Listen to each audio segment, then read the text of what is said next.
Boom! Welcome to Johannes podcast, the Leadgen podcast. Today with a very good friend of mine and another killer in the space. Very young guy, super fucking intelligent, fucking fire. Welcome, Mr. Hjalte, Junge. How are you fucking doing, bro? I'm doing fucking phenomenal. Thank you for that sick introduction. I'm happy to be here, ready to answer some questions and talk with you. So let's have a fire podcast, man. Let's fucking go, man. Awesome, man. Like, yeah, I want to first of all, tell the people a little bit about yourself, man. How long you're in the space? How did you come into the space? Yeah, for sure.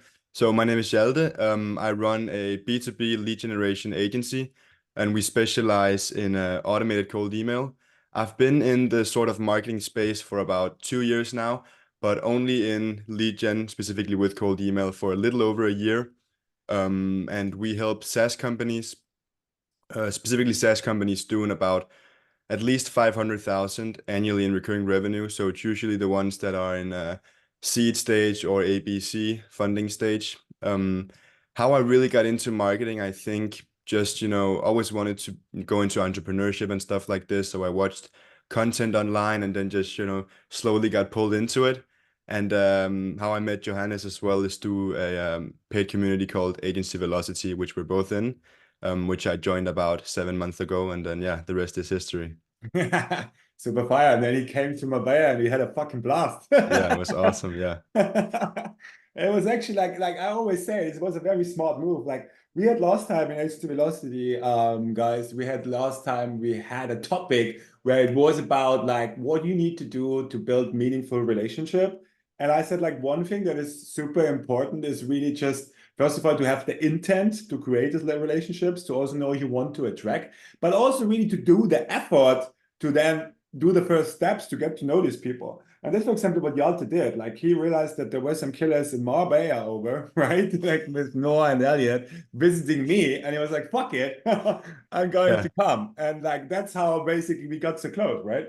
Yeah, exactly. We met each other online but you can never really get that connection unless you meet in real life. So I saw Elliot and Noah, some of the other guys from the community. I think Elliot has done a podcast as well with you. Yeah. They were heading to Marbella and Johannes lives there, and then I just, saw the opportunity and just seized it. So went to Marbella and we had a fucking sick time. So yeah, it's pretty cool. Yeah, you're always welcome to come back, bro. I What's appreciate the that. plan?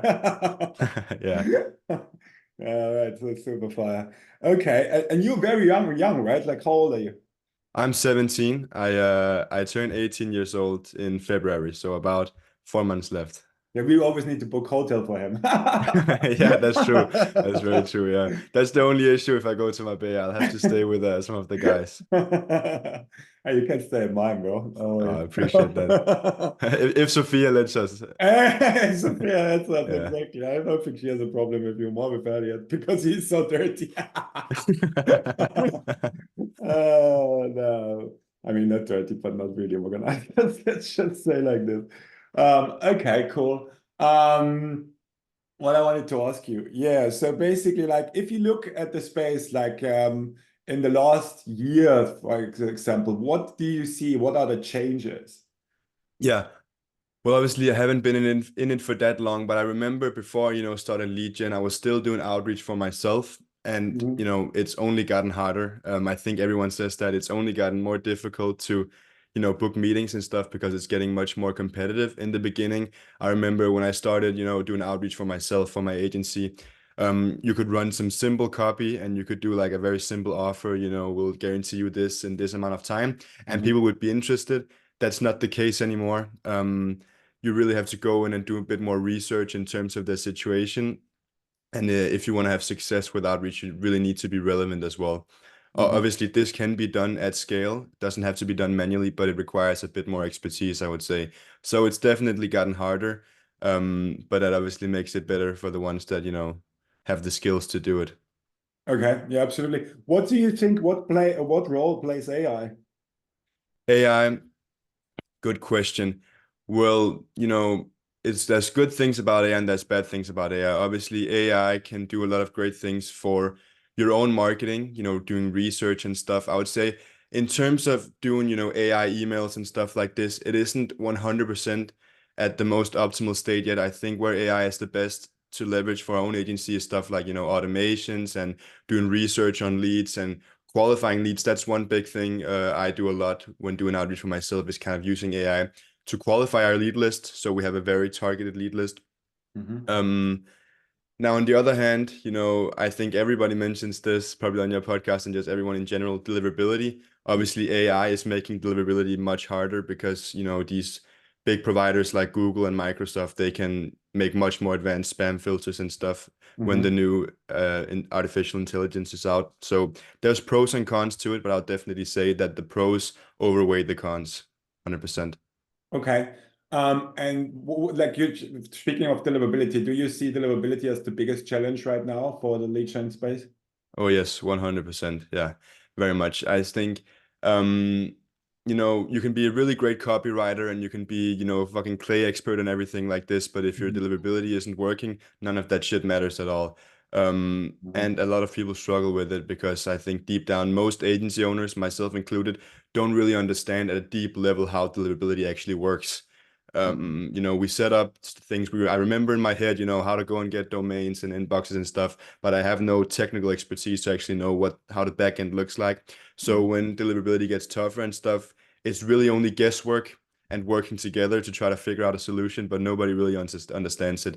And that's what I think makes it such a big bottleneck. But yeah, 100% the biggest issue in just cold email and Leadgen in general right now is deliverability for sure. Yeah, it's in every call, even in my mindset call, where it should really not be topic. Oh, really? It's Yeah. fucking everywhere. Like I remember, like on Friday, I don't know, have you been there? Like we had the round table again, and then somebody changed the topic. I remember, and I was like, "Thank you, bro, for changing the topic, man." Yeah. And it's so Tired of good. talking about fucking deliverability all the It's time. like Yeah. honestly, like I mean, I should talk about it a lot, right? Because like I have a solution, right? That is Yeah. coming. It's coming now by the end of the month, guys. So if you watch this, end of the month, start of next month, I'm gonna have a solution for this because the thing is like exactly what you said, Hjalte. It's like nobody really understands it. However, my business partner does understand it, right? Because he does this since 20 years and he had a company for 20 years for domain setup. And the interesting thing is that he's a complete nerd about it. Like, like he's like also like our solution, since we started the solution, he get adapted 3 times. So it will be a dynamic adaptive solution because this guy is always looking, okay, what's out there, new there, what's trends, what's going on? And then he's always adapting his solution. And the next thing is that like a lot of people say they have amazing domains, but then when you check them in domain checkers, for example, like I said, in mailspike or in other checkers where you basically can see the status of the domain, right? They very often have only set up 60%. And then they tell you, like from the security certificates, and then they tell you that you don't need that. It's not like that, no, that you don't need that. It is that it's highly complicated to fucking do it, Yeah. right? And nobody knows really how to do it. And that's why they say you don't need that, right? But in general, it just makes a lot of sense. When the spam server gets sharper and sharper, then the security gets more and more important. And the more security that you have, the higher is the possibility that you reach the inbox, right? Yeah. So like that's the thing. Like also, and everybody knows there's this outlook crisis now, right? So that the people basically 100% goes to spam. Plus, even people that send out privately to Outlook go to spam. Like people send friend to friend, and boom, it lands in spam. So it's really crazy. So we don't really know what's there behind that, right? But like for example, our system sends to Outlook, right? So we basically tested it and sends to Outlook still as well. And I do believe it's just because it has such a high security status. Plus, and that's very interesting as well. I'm running this for 4 clients now since almost 3.5 months, and I had not one disconnect in all the time, Wow. which is Fucking, that's absolutely sick. fucking crazy, right? Yeah. Because you know how often this shit disconnects. But that just shows it's all smoothly sailing, right? There's no problem, no blacklist, nothing. It's unbelievable, Yeah. right? I think the issue is, when you look in a lot of these private infrastructure providers, all of them Mailscale, Mm, Mailforge, etc., they're really opting for the cheaper option and the easy setup so they can sell to the masses. Of course, their entire business model is they, want to sell inboxes at $3.50 per month, for example, exactly. and domains at $10 per month. So for them to be profitable, they have to go with the kind of worse IP things and stuff like this and do the easier setup. They're not doing going the entire way and setting up the domains 100%, like you said. Mhm. So everything breaks at one point. So I think it's, yeah, nice that you're coming out with a solution where, I'm excited to see it in action, where everything is Mhm. getting set up and then you charge a little bit more. Then you actually, know that the shit is more, trustable and might actually be set up the right way. Absolutely. No, I 100% agree. Okay. And like I asked yesterday Jack to for a special strategy, and he came up with Octave. Did you check out Octave? Octave, no. Bro, look, it's sick. Like I checked it yesterday, and like Yeah. Jack and also Ben says, because like we all know before, like there was not really a tool that that can write emails by themselves, but it looks like Octave can. Oh yeah, I saw the video Ben shared. Is that the Yeah. one where it did research and everything? And Yeah, yeah, and it looks crazy. it looks really sick. So I also I booked an appointment with these guys. They're quite crazy booked. So I just like Tuesday, like next week, Tuesday in 7 days. Guys, I keep you updated on the podcast when I have this meeting because it looks really fire. Like it looks like so basically it is a tool that you put in your client and it does the emails by himself. It's crazy. Okay. So if it really works like that, then that is super interesting, right? Yeah. Because like, that saves us a lot of time. Because it does not just do like it does the whole research, it does basically everything. Just like it's sick. Like I mean, but you know what I think is so crazy, it's really astonishing. It's like if you think about AI, how fast it moves, right? So if you look back, like for example, I am, let's say when I started February 2000, like when I started with AV, I'm no longer in the space, but when I started in AV, February 2003, something like this, yeah, there just came up quick lines, right? Oh And it yeah. was the big thing, right? Yeah. And it's like, wow, it's fucking fire. Or like, hey, I've seen you live in New York. Are you a Knicks fan, right? And this shit was Mm. printing. Yeah. And like today, obviously, it wouldn't work at all anymore, but it goes so fast. And now we work with Clay. And now it's coming. The next step is going to be basically fully automated emails. And also, there's other stuff out already that I've seen that is fully automated SDRs, even. And like, it is sick, right? Or like, all these voice call tools. I don't know if you have seen that shit, but this is also fire. Like, it works really well. And like, and that's what I mean. Like, okay, it's still not 100% there, but give it a year more, bro. Oh yeah. And this Because it's shit, moving fast. Yeah, it's moving insanely it fast. You moves see, insanely fast. like 1 year ago, like you mentioned, we were relying on email opening lines, like automated email opening lines, and now basically what I think AI is the GPT most powerful sheets. for. Exactly, yeah. I remember I was using like Google Sheets and I Yeah, was using ChatGPT inside of Google Sheets to create first lines. And yeah. now what I think AI is the most powerful for is doing research, and it's insanely good at doing research Yeah. and qualifying leads based on your offer and stuff, whether or not they're relevant to reach out. So I think it's so powerful. So I'm very excited as well to see how it's going to move in terms of a copywriting direction, because I think Mhm. that's the main one that is missing right now. Exactly. This is the very interesting part because until today, it doesn't really write like an amazing copy, and you can still see that it's AI, right? Yeah. But it looks like this Octave looks like it really doesn't. So that's why I'm really curious to check it out.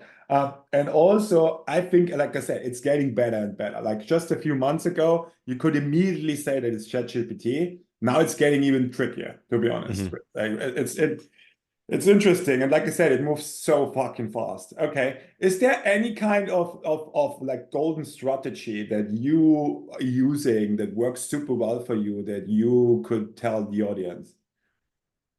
I would say, there is not really any secret sauce. I'd say the more advanced we're getting in terms of AI, the more you just have to be good at the basics. So being able to just write a relevant email, because people, they look straight through all of this bullshit. If your email is not relevant, it's going to go straight to the spam folder. So I'd say if you need to just outbound, write a, successful outbound message in general, you just need a good offer. That's super important. Yeah, I And agree it just needs 100%. to be relevant to the situation, because at the end of the day, technology can be so fucking advanced, but we're still humans at the core. So if we're offering somebody something that they don't need, they will not care.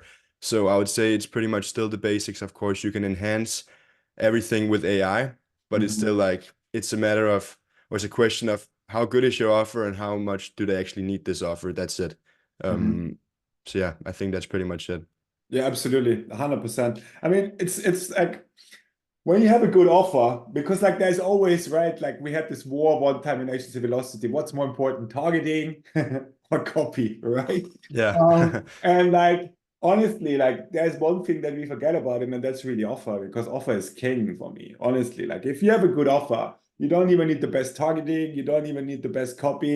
If the offer is fucking fire, it will print. That's just what it Exactly. is, right? Yeah. You don't need to be a super copywriter. If you have something that people fucking want, you just write, I have this, and they're like, I want this. That's it. Exactly. So Yeah, it's like, exactly. it's not rocket science, right? So like, Yeah. that's why, I mean, obviously, I have clients like Cialdini, like, where I basically send out an email to marketers, like just fucking every marketer, it doesn't matter, like just has a marketing title in the US. And I had in a day 30 to 50 positive responses. Oh yeah. Exactly. Like because Cialdini, him himself is a product and an offer in itself because he's so famous and also what he does is amazing. So as you Yeah. can see that you don't need a fucking phenomenal copywriting or anything like this. It was good, right? I did it with Yeah. chat. Yeah, yeah, of course. Yeah. I'm not doubting your copywriting was probably phenomenal, and that's just an added bonus, but the offer itself was fucking fire. Yeah. And I see that myself if we're running um offers for clients where I can see that there's not really 100% a need for this in the market. It's such a pain in the ass, to be honest. The offer is so important. Um, Mhm. yeah, Fire, bro. Awesome, man. Yeah, that was great, man. Honestly, I help. Thank you very much for hopping on, man. Always great pleasure to see you. I really, like I said, I admire you. Like so young already, such a killer. It's unbelievable. Like, bro, when you're 25, you have easy like 100K, right, a month. thank you. So That's yeah, the I goal, appreciate it. right? Yeah, fucking phenomenal. Thank you so And much. And also, yeah, big congratulations on the new company launch. Looks fucking fire. oh man, thank you, man. Yeah, guys, Yeah, if you don't know, you can also check one of my other videos where there's the VSL of my new company, Rock Solid Reviews, right? Where we basically help businesses to remove bad Google reviews. So if you have a business and you watch this and you need to remove you need bad reviews removed, then you can hit me up, right? Because it's sometimes really crazy, right? So people like people sometimes don't get clients for reviews that have been done years ago, like 5, 6, 7 years ago, right? Because it's like also you, right? If you like, if I'm one of the first ones. If I buy something, like let's say for example a barbecue grill or yeah, whatever, something technical, I will read at least 20 reviews before I buy, right? It is like that. And just human being does this automatically. And with Amazon, it's still a little bit like not so easy to do a review because like yeah, you can do it, but it's a little bit more complicated than with Google. Google, every fucking body can just write something, and it yeah, doesn't matter even if it's relevant or not. And so that's why you as a business can get this freedom back with us and basically to just remove the shit that just some spammer wrote there and is destroying your reputation and obviously also your revenue, right? So that's why I think it's a great business. And I'm super excited about this. And yeah, obviously, like you have seen the VSL. If somebody needs a good VSL, also you know where to go, bro. You need a little bit of cash, right? But yeah. like if you want the fire landing page, then I'm the man, guys. Me and my Yes, for team. sure. Yeah, I think Mhm. it's very true. I think I looked into it at one point, and it's absolutely insane. Like when people need to go to do something, whether there's like restaurants or they're buying a product online, it's basically almost 100% goes and looks at reviews. Exactly. So it's like, yeah, I think it's a crazy good idea. So I would, everyone watching there, go check it out. It looks fucking Go sick. check it out. Check Yeah, one of my other videos, guys. Check it out. Exactly. Okay, bro. Like, yeah, absolutely. One more time. Thanks for hopping on. I hope to see you soon again in Marbella, and I see you around in Agency Velocity. for Boom. sure. Boom. See you guys. Thank you Yeah, for bye. having me. Bye.